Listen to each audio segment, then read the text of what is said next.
अरबी औरतें 18 साल के कुंवारे लड़कों से ऐसा क्या काम करवाती जिसके लिए 5 लाख रुपए महीना देती।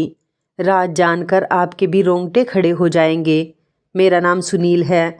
मैं एक कम उम्र का जवान लड़का हूँ। मेरी कहानी कुछ अजीब सी है। मैं अपने भाई भाभी के साथ उनके घर में रहता था। मेरे माता पिता बचपन में ही गुजर चुके थे। एक दिन मेरी भाभी ने मुझसे कहा, सुनील आज तुम काम पर मत जाना। जैसे ही मैं काम पर जाने लगा, भाभी ने मुझे पीछे से रोक लिया, जिस पर मुझे बहुत उलझन हुई थी और हैरत भी हुई, जबकि भाभी मुझे कभी भी ऐसे नहीं रोका करती थी, बल्कि वो तो मुझे बुलाना भी पसंद नहीं करती थी। मैं भी रुक गया और रुककर उनकी बात सुनने लगा। मैंने उनसे कहा, जी बताइए सब कुछ ठीक तो है ना। इस पर वो कहने लगी, नहीं कुछ भी ठीक नहीं है। तुम्हारे भैया कहीं काम से गए हुए हैं, 2-3 घंटों में आ जाएंगे, तो उन्होंने तुमसे कुछ बात करनी है। ये सुनकर मैं एकदम सोच में पड़ गया कि आखिर भैया को मुझसे किस बारे में बात करनी है। मैंने भाभी से तब इसी अंदाज में पूछा, पर भाभी ने मासूम सा चेहरा बनाकर कहा कि मैं इस बारे में कुछ नहीं जानती। तुम्हारे भैया किस बारे में तुमसे बात करना चाहते हैं, वही तुमको सब कुछ बताएंगे। तुम उनकी बात सुनकर जाना। मैं अच्छी तरह से जानता था कि जो बात भी होगी उसके पीछे लगाई बुझाई भाभी ने ही की होगी, और वो इस बात से इतनी अनजान बन रही थी जैसा उनको कुछ पता ही ना हो। मैं यकीन ही नहीं कर सकता। भले से ही मैं उम्र में छोटा जरूर था, लेकिन भैया भाभी के रवैयों ने मुझे वक्त से पहले ही बूढ़ा बना दिया था। मैंने इस बात पर भाभी से कुछ भी नहीं कहा और चुपचाप घर से बाहर निकल आया। भाभी पीछे से बार बार मुझे आवाज़ लगाती गई, सुनो सुनील, मैंने तुमसे कहा ना अपने भैया की बात सुनते जाना, उनको मैं क्या जवाब दूंगी वगैरह वगैरह। मगर मुझे अब इस बात की कोई भी परवाह नहीं थी। आज भैया की वजह से ही मैं ऐसे धक्के खा रहा था, और अपना घर होने के बावजूद भी उस घर में मुझे किराया देकर रहना पड़ता था। फिर मैं किस रिश्ते से उनको भैया भाभी होने का दर्जा देता, लेकिन मैं उनकी बहुत इज्जत और सम्मान करता था। उन्होंने अपनी इज्जत में कमी करने के अलावा मुझे कभी किसी बात का भी मौका नहीं दिया। मैं चलता हुआ यही बातें सोचते सोचते घर से बहुत दूर आ चुका था। अचानक से ही गाड़ी आकर मुझसे टकरा गई और मैं तभी गिर पड़ा। इस हादसे में कसूर गाड़ी वाले का नहीं था, बल्कि कसूर तो मेरा था, क्योंकि मैं बगैर किसी ध्यान के अपने ही ख्यालों में खोया हुआ था। ट्रैफिक से भरी सड़क पर चल रहा था। टक्कर के बाद मैंने खुद को ज़मीन पर लेटा हुआ पाया और मेरे इधर उधर खून ही खून बिछा हुआ था। कहाँ कहाँ चोट आई थी मुझे कुछ भी नहीं पता था। इसके बाद मुझे किसी भी बात का होश नहीं रहा और मैं बेहोश हो गया। मुझे सिर्फ इतनी आवाज़ आ रही थी कि कोई एम्बुलेंस को बुलाओ और उसे अस्पताल ले जाओ। 3 दिन बाद जब मेरी आँख खुली तो मैं हॉस्पिटल के बिस्तर पर पड़ा था और मेरा पूरा शरीर पट्टियों में जकड़ा हुआ था। मेरे इधर उधर 2 लगे हुए स्टैंड थे जिन पर ड्रिप लटकी हुई थी, और मेरे पास एक नर्स खड़ी मेरा बुखार चेक कर रही थी। जब मैंने आंखें खोली तो वो मुझे देखते हुए पूछने लगी, अब आप कैसा महसूस कर रहे हैं। मैंने इशारे से सिर हिलाकर बहुत मुश्किल से कहा कि मेरा पूरा शरीर बहुत दर्द कर रहा है। उस पर नर्स ने मुझे टीका लगा दिया। मेरे घर वालों से मेरी कोई बात नहीं हो सकी थी। टीका लगते ही मेरा दिमाग फिर से भारी होने लगा। मैंने हिम्मत करके वो सवाल पूछ लिया जो होश में आते ही सबसे पहले लोग पूछा करते हैं, जिनके सगे संबंधी इस दुनिया में मौजूद होते हैं। मेरे भी थे, पर वो अलग बात थी कि वो मुझे अपना कुछ नहीं समझते थे। नर्स ने ना जाने क्या जवाब दिया, क्योंकि मेरी तबीयत ठीक नहीं थी, इसलिए मैं अपने होश खो रहा था। मुझे कुछ भी समझ में नहीं आ रहा था मेरे साथ क्या हुआ। बस मेरा शरीर दर्द किए जा रहा था और उसके बाद नींद के आगोश में चला गया था, बिना ये जाने कि मेरे भैया को इस बारे में पता भी है या नहीं। कुछ देर बाद जब मेरी आंख खुली तो कमरे में कोई नहीं था। मैं इस बार थोड़ा अच्छा महसूस कर रहा था। काफ़ी देर से खुली आंखों से छत को घूरता जा रहा था जब एक लड़की कमरे में आई। वो मुझे देखकर कहने लगी कि मैं यहाँ पर इंटर्न हूँ, और अब आप कैसा महसूस कर रहे हैं। मैंने इस बार भी सिर हिला दिया कि मैं अच्छा महसूस कर रहा हूँ। फिर उसने मुझसे पूछा, आपको क्या हुआ है? जिस पर वो अफसोस से बोली, अब तो आप बहुत बेहतर हैं, वरना पहले आपकी हालत काफ़ी ख़राब थी। आप यहाँ खून से लथपथ आए थे, डॉक्टर तो आपका पाँव काटने वाले थे। वो लड़की शायद बहुत ही बातूनी थी। उसी वक्त वहाँ हॉस्पिटल की नर्स कमरे में आई और उस लड़की को डांट कर कहने लगी, इसलिए हम इंटर्न नहीं रखते, जहाँ जिसको चाहा बातें करने खड़ी हो जाती हो। तुम यहाँ काम करने आती हो या बातें करने? वो मरीज अभी उठा है और तुम उसको बातों में लगा रही हो। अब जाओ यहाँ से और अपना काम करो। नर्स ने उस बेचारी को अच्छी खासी बातें सुना दी थी, जिससे वो बेचारी मेरे सामने काफ़ी शर्मिंदा महसूस कर रही थी और वो लड़की वहाँ से चली गई। फिर नर्स मेरे पास आई तो मैं भी वैसी ही हालत में था। इससे पहले वो मेरा टीका लगाती, मैंने उससे डरते हुए पूछा, क्या सच में मेरा पैर कट गया? उस बात पर नर्स ने सिर हिलाया और कहा, नहीं, तुम बच गए। यही वजह है जो मैं हमेशा इस लड़की को यहाँ आने से रोकती हूँ। पता नहीं मरीजों को क्या क्या बताती रहती है, मगर मुझे नर्स की बातों में बिल्कुल भी दिलचस्पी नहीं हुई। मैंने पूछा, मुझे यहाँ कितने दिन हो गए? नर्स ने बताया कि आज तुम्हें तीसरा दिन है, वरना पहले 2 दिन तो तुम्हारी हालत बड़ी नाजुक थी, मगर अब तुम काफ़ी हद तक ठीक होते जा रहे हो। उम्मीद है अगले 2-3 दिन बाद तुम्हें डिस्चार्ज कर दिया जाएगा। मैंने पूछा कि आपने मेरे घर वालों को खबर पहुंचाई? इस बात पर नर्स ने हैरत से मुझे देखा और इनकार से सिर हिलाते हुए कहने लगी, हमें कैसे पता होगा तुम्हारे घर वालों के बारे में? ना तुम्हारे पास कोई मोबाइल है और ना ही कुछ और, ना ही तुम्हारे बारे में कोई हमसे कुछ पूछताछ करने आया। तुम्हारे एक्सीडेंट के बाद जो लोग तुम्हें सड़क से उठाकर यहाँ एडमिट करवा गए थे, उसके बाद उनका भी पता नहीं वो कहाँ गए और कौन कौन थे। चलो कोई बात नहीं, वैसे भी अब तुम ठीक हो। तुम मुझे अपना नंबर बताओ, मैं तुम्हारे घर वालों को तुम्हारे बारे में बता देती हूँ। मुझे वो शुरू में जितनी कड़क और गुस्से वाली लगी थी, वो बिल्कुल भी वैसी नहीं थी। मेरे साथ बड़ी नरमी से बातें कर रही थी। मैंने अपने भैया का नंबर उसको बताया। वो मेरे पास ही खड़ी होकर फ़ोन करती रही, मगर भैया का फ़ोन बंद जा रहा था। फिर मैंने उसको अपनी भाभी का नंबर दिया। भाभी ने कुछ देर के बाद फ़ोन उठा लिया। फिर नर्स ने उनसे बात की। नर्स ने भाभी को मेरे एक्सीडेंट के बारे में बताया तो वो कहने लगी, वो खुद अपना अच्छा बुरा जानता है और अच्छा खासा कमाता है, अपना खर्च खुद कर लेगा। फ़िलहाल हम तो बहुत सी परेशानियों में घिरे हुए हैं, हमारे अपने ही खर्चे पूरे नहीं हो रहे, जो हम उसके भी अस्पताल का खर्चा दें और उसे कहिएगा वो ठीक हो जाए तो घर आ जाए। अब हम कुछ नहीं कर सकते। उन्होंने अपनी बातें सुनाकर फ़ोन बंद कर दिया। नर्स भी कुछ पल के लिए उनकी बातें सुनकर परेशान हो गई थी, क्योंकि फ़ोन स्पीकर पर था और मैं ये सारी बातें सुन रहा था। नर्स इसके बाद मुझसे कहने ही वाली थी, मगर मैंने हाथ उठाकर उसे मना कर दिया और कहा, मैं जानता था मेरे साथ यही सब होगा, पर मुझे अस्पताल का बिल दे देना, वो भर दूंगा। उस पर नर्स कहने लगी कि ये सरकारी अस्पताल है तो यहाँ सिर्फ थोड़ा बहुत ही खर्च होता है, बस दवाइयों का ही बिल होगा, वरना वैसे तो कोई खर्चा नहीं है। मैंने उससे कहा, ठीक है, मैं आपको पैसे दे दूंगा। मैं वहाँ 3 दिन रहा, मगर मेरा हाल पूछने वहाँ कोई भी शख्स नहीं आया।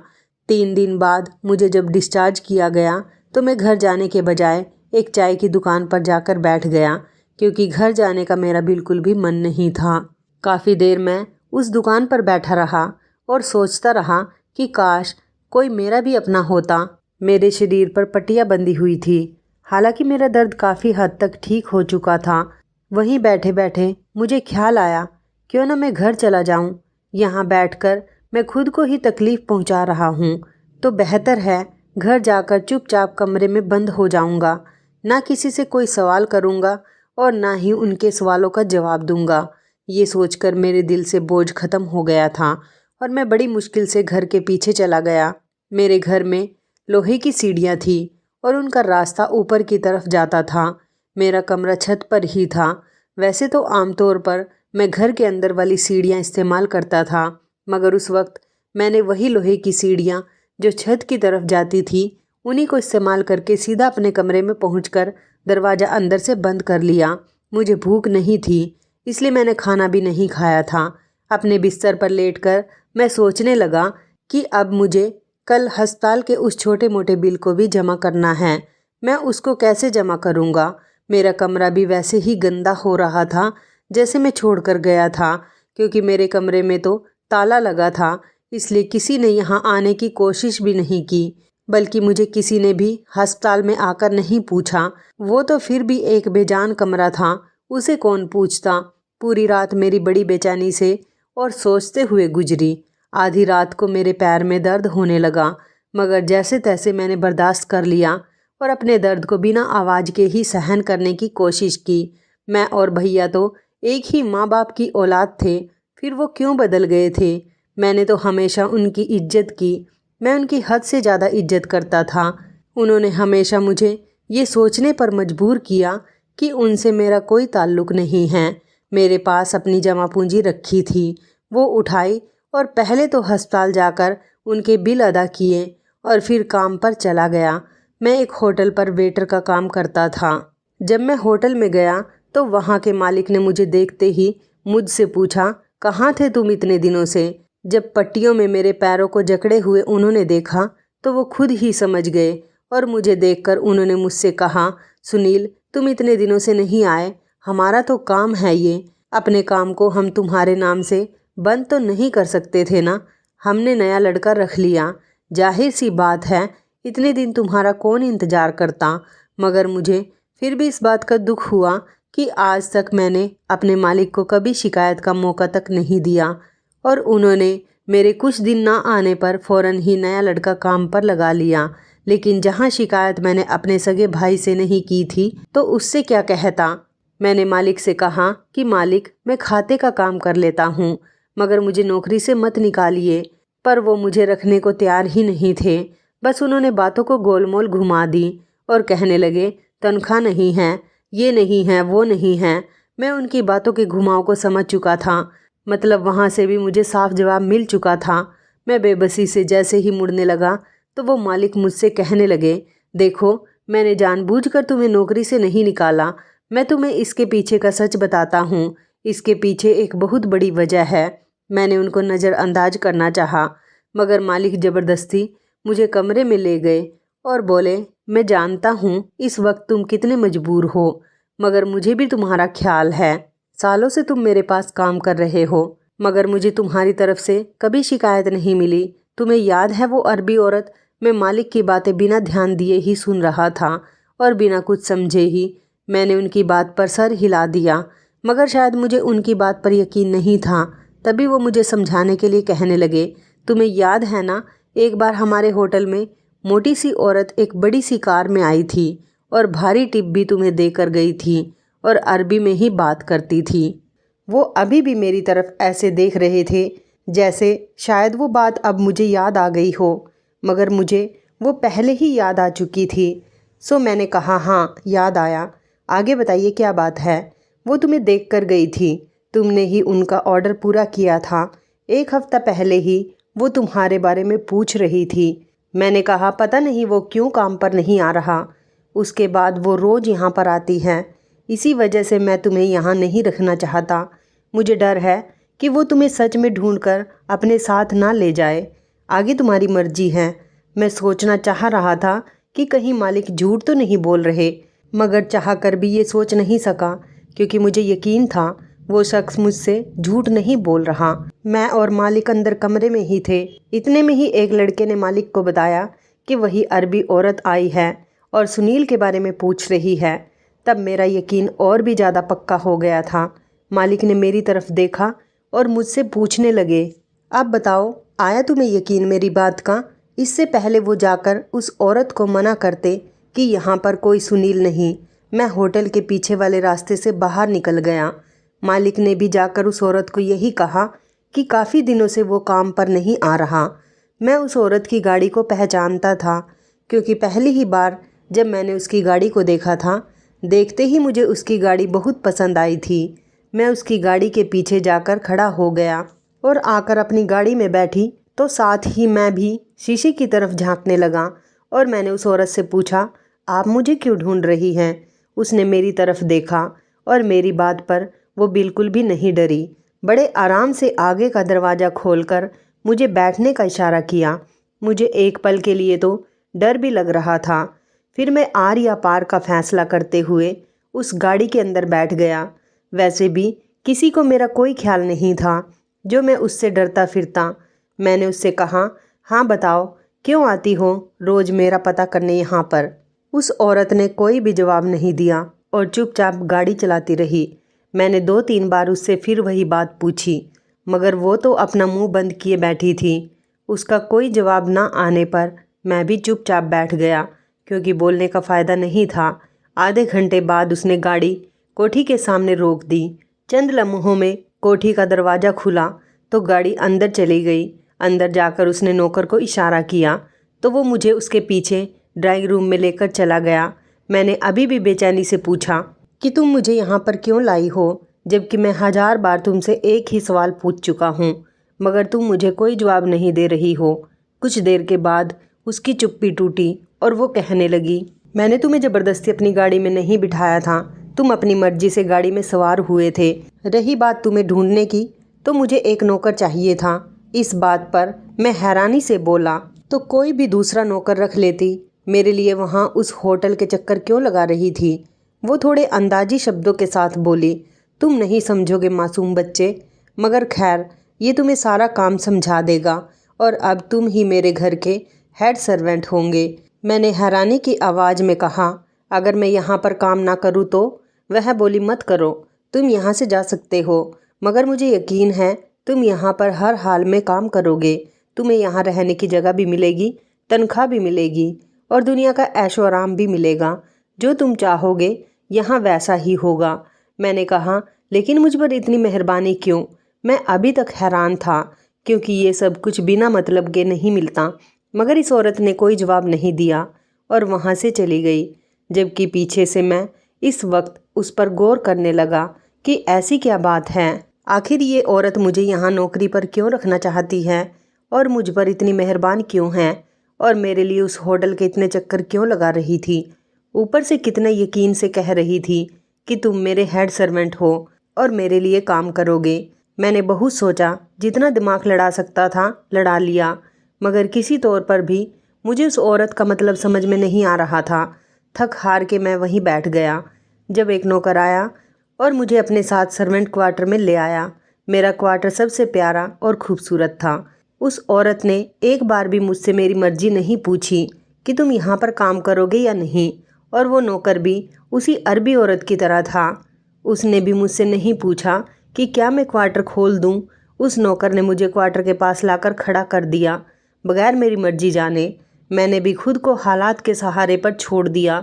वापस जाता तो किसके लिए जाता? उस भाई और भाभी के लिए जिन्होंने एक हफ्ते से मेरा पता करने की कोशिश भी नहीं की थी कि मैं कहाँ पर हूँ और कहाँ नहीं। किसी जलील इंसान की तरह मुझे उस घर में एक साइड पर फेंका हुआ था। भाभी इस कदर मुझसे नफरत करती थी कि शुरू में ही उन्होंने मेरे खाने पीने के बर्तन भी अलग कर दिए थे और ना खुद हाथ लगाती और ना ही अपने बच्चों को मुझे छूने देती थी। ये तो फिर बाद में कहीं जाकर मुझे ही ख्याल आया कि मुझे उनसे खुद ही अलग हो जाना चाहिए। मेरा दिल चाहा कि एक बार भाई को ज़रूर बताऊं। शायद मेरे अंदर अब भी उनके लिए एहसास बाकी था। मैंने इधर उधर निगाह दौड़ाई तो सामने ही टेलीफोन रखा था, जो यकीनन मेरे लिए होगा, और अगर मेरा नहीं भी था तो मुझे कोई फ़र्क नहीं पड़ता। मैंने भाई का नंबर मिलाया तो 2-4 बार बेल बजने के बाद उन्होंने मेरा फ़ोन उठा लिया। उनके फ़ोन उठाते ही मैंने अपने शब्दों को कड़क बनाने की कोशिश की, मगर मेरी कोशिश नाकामयाब रही। मेरी आवाज़ कांपने लगी और अपनी कांपती हुई आवाज़ से कहा, भैया मैं सुनील हूँ।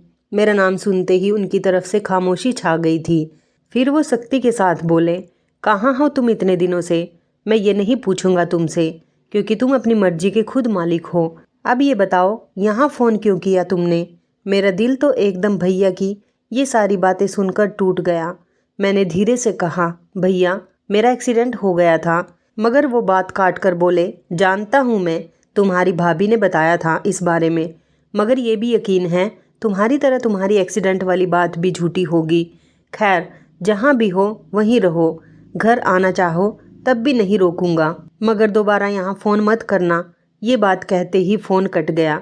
मुझे यकीन नहीं आ रहा था भैया के उन शब्दों पर जो उन्होंने मुझसे कहे। मैं यकीन करने की बहुत कोशिश कर रहा था। जो कुछ लम्हे पहले शीशे की तरह मेरे कानों में साफ साफ सुनाई दे रहे थे। मैं वहीं लेट गया और सोचने लगा, भाई के साथ मैंने अपनी ज़िंदगी में कहाँ पर बुरा किया था जो वो मेरे साथ ऐसा कर रहे थे। पहले सब कुछ ठीक था। जब माँ बाप का देहांत हुआ उस वक्त भी सब कुछ ठीक था। मुझे उन्होंने ही पाला पोसा, मेरी हर ज़रूरत का ख्याल रखा था, मुझे पढ़ाया लिखाया भी, बल्कि हर तरह से एक बड़े भाई होने का फ़र्ज उन्होंने अदा किया था। उसके बाद भैया को अपनी यूनिवर्सिटी की ही एक लड़की पसंद आ गई। इस लड़की के माता पिता को भी भैया पसंद आ गए क्योंकि भैया अच्छा कमाते थे। तो उन दोनों की चट मंगनी पट ब्याह वाला हिसाब हो गया। भाभी शादी के बाद जब घर आई तब भी भाई ने हमेशा मुझे प्यार किया। पहले ही दिन उन्होंने भाभी को अपने पास बैठाकर बता दिया था कि ये मेरा छोटा भाई नहीं, इसे मेरा बेटा समझना, इसका मेरे सिवा कोई नहीं। मैंने इसको बचपन से पाल पोस कर बड़ा किया, कभी भी इसके साथ ज्यादती मत करना। माता पिता के बाद एक यही रिश्ता इस दुनिया में बचा है और मुझे पूरी उम्मीद है तुम भी इसके साथ नाइंसाफ़ी नहीं करोगी। भाभी ने मुस्कुराकर सर हिला दिया और उस दिन के बाद वाकई उन्होंने भाई की हर बात मानकर दिखाई। मैं स्कूल में अपने सब दोस्तों को बताता था कि मेरी भाभी इतनी अच्छी है, वो ये करती है, वो ये कहती है। साल भर तो सब कुछ ठीक रहा। मैं भी घर में महाराजाओं के जैसी ज़िंदगी गुजार रहा था। कहीं भी कोई दुख मेरे पास नहीं था। फिर भैया को पहले वाली नौकरी से भी अच्छी नौकरी मिल गई, मगर वो दूसरे शहर में थी तो हमें भी शहर बदलना पड़ता। भैया बहुत खुश थे, बल्कि हम सब भी बहुत खुश थे क्योंकि नए घर में जा रहे थे। पुराना घर बिक चुका था, पर नए घर में जाकर मुझे एक दिन की भी खुशी नसीब नहीं हुई। उसके बाद से ही मेरी ज़िंदगी का उल्टा वक्त शुरू हो गया। उस घर में दाखिल होने के बाद मैं अपने पुराने भैया को ढूंढता ही रह गया जो मुझसे बेपनाह मोहब्बत और नरमी से बात किया करते थे। मैंने यहाँ आकर भैया से कहा, भैया मुझे एक अलग कमरा चाहिए। इस बात पर उन्होंने मुझे नज़रअंदाज किया और अपने कमरे में चले गए। मैंने थकावट समझकर उनकी बात को ज़्यादा नहीं सोचा। अगले ही दिन भाभी से भी बात की तो उनका रवैया भी बहुत ख़राब था। मुझे उन्होंने साफ शब्दों में मना कर दिया कि मेरे साथ ज़्यादा फ्री होने की ज़रूरत नहीं और अपने काम अब से खुद ही करना। खाने के लिए उन्होंने एक गिलास, प्लेट और कटोरी निकाल कर अलग कर दी कि उन बर्तनों के अलावा घर में से कोई भी बर्तन मैं इस्तेमाल ना कर सकूं। मैं तो हैरान रह गया कि भला एक ही रात में ऐसा क्या हो गया कि मेरे भैया भाभी ने ही मुझे पहचानने से इनकार कर दिया। ऊपर से उनका ये दिल दहला देने वाला रवैया मुझे परेशान कर रहा था। मैं शाम तक भैया के इंतज़ार में बैठा था। जब भैया आए तो फ़ौरन ही उनके पास जाऊंगा और मैंने भैया के पास जाकर कहा, भैया मुझसे कोई गलती हो गई है क्या? भाभी भी मुझसे बहुत बुरे तरीके से बात करती है। मगर भैया का रवैया उससे भी ज़्यादा तकलीफ़ दे था और हैरत अंगेज़ भी। वो इतनी सख्ती से मुझसे बोले, शिकायत लगाने की ज़रूरत नहीं, वो जो कर रही है ठीक ही कर रही है। अगर इस घर में रहना है तो सब कुछ बर्दाश्त करना होगा, और रही बात तुम्हारी तो तुम यहाँ भी नहीं रहना चाहो तो कोई ज़बरदस्ती नहीं। और ख़बरदार जो आइंदा मुझसे ज़्यादा करीब होने की कोशिश की तो। उस दिन के बाद वो हंसता खेलता सुनील भी बदल गया। तब मेरी उम्र 14 साल थी, मगर मैं एक बौने व्यक्ति की तरह हो गया था जिसका कद छोटा रह जाता है मगर उसे दुनिया अपने रवैयों से एक रात में ही बड़ा कर देती है। फिर भाभी ने खर्चा देने से भी हाथ उठा लिया। वो पता नहीं मुझे खाना भी कैसे दे रही थी, यही मेरी समझ में नहीं आ रहा था। मुझे अपनी छोटी छोटी ज़रूरत पर उनके आगे हाथ फैलाने पड़ते थे। कभी कॉपी लेनी होती तो कभी स्कूल की फ़ीस जमा करनी होती। वो हर बार ही बड़े बुरे तरीके से मुझे पैसे दिया करती थी। फिर एक दिन तंग आकर मैंने स्कूल ही छोड़ दिया और एक ढाबे पर नौकरी करने लगा। भैया को पता नहीं चला तो उन्होंने मेरे बारे में कुछ सोचा भी नहीं। जो कुछ मुझे थोड़ा बहुत मिलता था मैं उसी में ही गुजारा कर लिया करता था। पहले तो थोड़ा बहुत जो कुछ भैया मुझे देते भी थे उससे भी उन्होंने अब हाथ खींच लिया था। मैंने भी उसके बाद कभी उनसे पैसे नहीं मांगे। एक रोज़ भाभी ने मेरी चारपाई और मेरा थोड़ा बहुत सामान छत पर रखवा दिया। मैं भी खुश था कि चलो उनके सामने कम उठूँगा बैठूँगा। पहली रात वहाँ सोया तो बहुत रोया था क्योंकि माता पिता को तो मैंने कभी देखा ही नहीं था। मुझे तो भैया ने ही पाला पोसा था।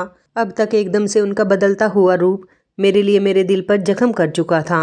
अगले रोज काम पर जाने के लिए नीचे उतरा तो भाभी ने मुझसे किराया मांगा और कहा कि हम तुम्हें बर्दाश्त कर रहे हैं, काफ़ी सालों से यहाँ तुम फ्री में रह लिए, अब अगर यहाँ रहना हो तो उसके लिए पैसे देने पड़ेंगे।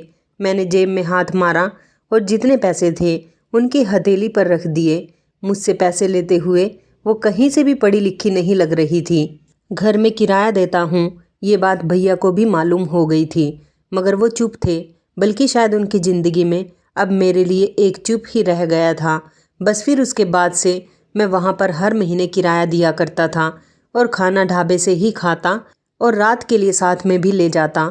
मेरी ज़िंदगी अब एक मशीन की तरह चल रही थी जिसमें कहीं मेरे दुखों की रुकावट नहीं थी। और अब मैं उस अरबी औरत के घर में बैठा था जिसका हर मतलब ही मुझे हैरान कर देने वाला था। मैं बेड पर लेटा और उसी के बारे में सोच रहा था जब क्वार्टर का दरवाज़ा खुला और मैंने देखा तो वो अरबी औरत मेरे सामने आकर खड़ी हुई। मैंने जल्दी से कहा, मुझे बताओ कि तुम क्या चाहती हो, मगर वो चुपचाप मुझे देखती रही, जिस पर मैं झुंझला गया और कहा कि जो भी बात है वो खुलकर करो, मुझे इतना सोच में डालने की कोई ज़रूरत नहीं। कुछ देर बाद वो बोली कि तुम्हें मेरे लिए काम करना होगा।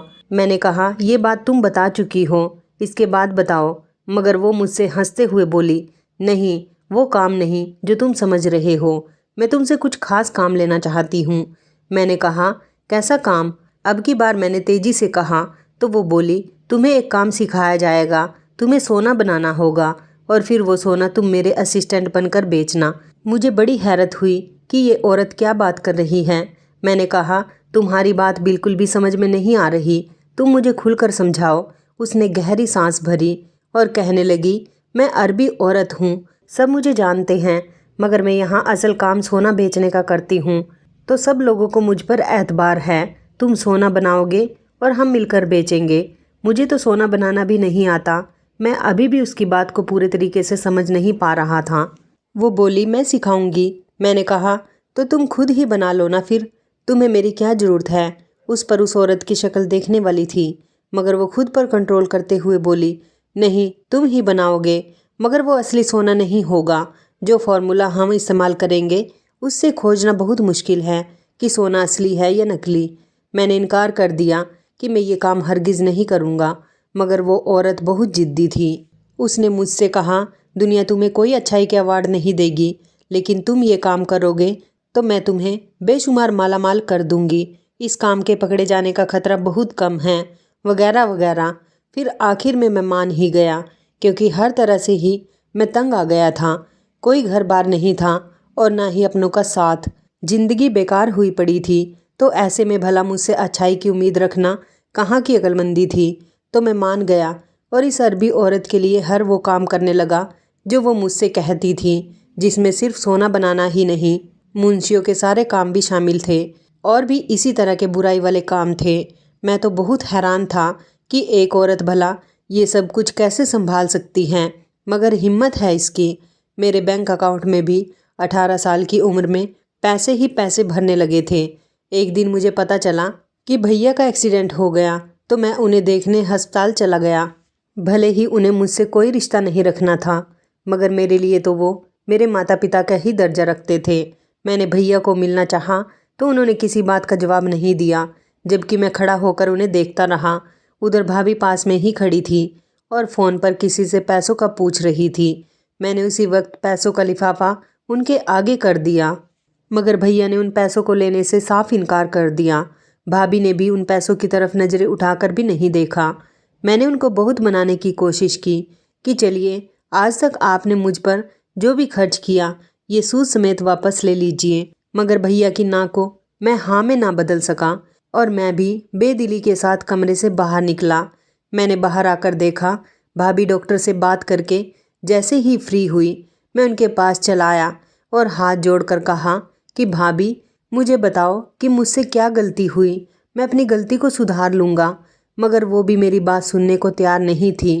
मैं फिर अचानक ही रोने लगा और कहा, मैंने हमेशा ही आपको अपने माँ बाप का दर्जा दिया और कोई बात बेशक आप मत कीजिए, मगर मुझे मेरी गलती तो बता दीजिए। जिस पर उन्होंने अपने पर्स से एक डायरी निकाल कर मुझे दी। मैंने उस डायरी को पढ़ा तो दंग रह गया। उसमें साफ साफ अक्षरों में लिखा था कि मैं और भैया सगे भाई नहीं थे। भैया दूसरे शहर में पढ़ते थे। जब वहाँ से वापस आए तो माँ का देहांत हो चुका था और मैं भी छोटा सा था। पिताजी ने उनको यही बताया कि ये तुम्हारा भाई है। सो उन्होंने भी भाई की तरह ही मुझसे मोहब्बत की। फिर पिताजी को फांसी हो गई थी, मगर किस जुर्म में मैं नहीं जानता था। भैया को भी इस बारे में कुछ नहीं पता था और हमने इस बारे में कभी कोई बात भी नहीं की थी। डायरी पिताजी की थी जिसमें उन्होंने लिखा था कि सुनील उस अरबी औरत का बच्चा है जिसके लिए मैं गार्ड की नौकरी करता था। उसके सारे बुरे काम जब एक दिन पकड़े गए तो उसने सारा इल्ज़ाम मुझ पर डाल दिया और ख़ुद यहाँ से फ़रार हो गई। उसने अपने बच्चे का भी ख्याल नहीं किया तो मैं वो बच्चा उठाकर घर ले आया। अदालत ने मुझे फांसी की सज़ा सुना दी, लेकिन मेरे पास इतने पैसे नहीं कि मैं अपना केस लड़ सकूं। और अब जाहिर सी बात है मुझे फांसी हो जाएगी और सारी दुनिया मेरे बच्चों पर थूकेगी, मगर मुझे परवाह नहीं। ईश्वर इस औरत की गलत हरकतों से वाकिफ़ थे। उसके बाद डायरी के पन्ने खाली थे। इसी पल मुझे सब समझ आया। जब घर बदला तो तभी वो डायरी भैया के हाथ लगी होगी और अब वो अरबी औरत मेरे पीछे इसलिए है कि मैं उसका बेटा हूँ। मैंने भैया को सारी बात बता दी, मगर वो मेरी बात सुनने को तैयार ही नहीं थे। बड़ी मुश्किल से उन्होंने मेरी बात सुन भी ली थी। तब वो साफ इनकार कर रहे थे कि ऐसी औरत के खून को अपने घर में हम जगह नहीं दे सकते, जिसकी वजह से मेरा शरीफ बाप फांसी पर लटका हुआ था। और वही हर नाजायज़ काम अब तुम कर रहे हो जो तुम्हारी माँ करती थी। मैं वहाँ से निकलकर सीधा थाने गया और अपनी चालाक माँ और अपने खिलाफ सारे सबूत उनको दे दिए, जिसके बाद मुझे और उन दोनों को पकड़ लिया गया। मुझे बहुत ही कम सज़ा हुई थी, क्योंकि एक तो मैंने इकरार किया था और दूसरा कि मैं उनके कामों में बहुत ही कम जुर्म में मैं उनका साथी था। लेकिन जितनी भी थी तो मेरे लिए सज़ा ही। मुझको भी उस औरत के पास काम करने से पहले सोचना चाहिए था, क्योंकि मैं उस मक्कार औरत का बेटा था जिसने ना जाने कितने घर बर्बाद किए थे। फिर कुछ दिनों के बाद जब मैं घर पर आया तब मेरी ज़िंदगी पहले जैसी हो गई थी। भैया और भाभी ने भी मुझे अपना लिया और दोनों पहले जैसे मेरे साथ रहने लगे और हमारे घर में पहले की तरह खुशियाँ आ गई। तो इस कहानी के बारे में आपकी क्या राय है, कमेंट करके ज़रूर बताइएगा। दोस्तों, आपको हमारी मज़ेदार कहानी कैसी लगी, आप हमें कमेंट बॉक्स में ज़रूर बताएं। यदि आपके पास भी ऐसी कोई प्यारी सी कहानी है या फिर ऐसी कोई कहानी जिससे कुछ शिक्षा मिले तो आप हमारे साथ उसको ज़रूर शेयर करें। दोस्तों, यदि आपको हमारी ये वीडियो अच्छी लगे तो आप हमारी इस वीडियो को लाइक शेयर ज़रूर करें और ऐसी ही दिल को छू लेने वाली प्रेरणादायक कहानियाँ सुनने के लिए हमारे चैनल को भी सब्सक्राइब करें। यदि आप हमें फेसबुक पर देख रहे हैं तो आप हमारे फेसबुक पेज को लाइक और फॉलो ज़रूर करें। तो दोस्तों, फिर मिलते हैं ऐसी ही ज़बरदस्त कहानी या टिप्स के साथ नई वीडियो में। तब तक के लिए आप सभी का धन्यवाद। आप सभी अपना ख्याल रखना। आपका दिन शुभ व मंगलमय हो।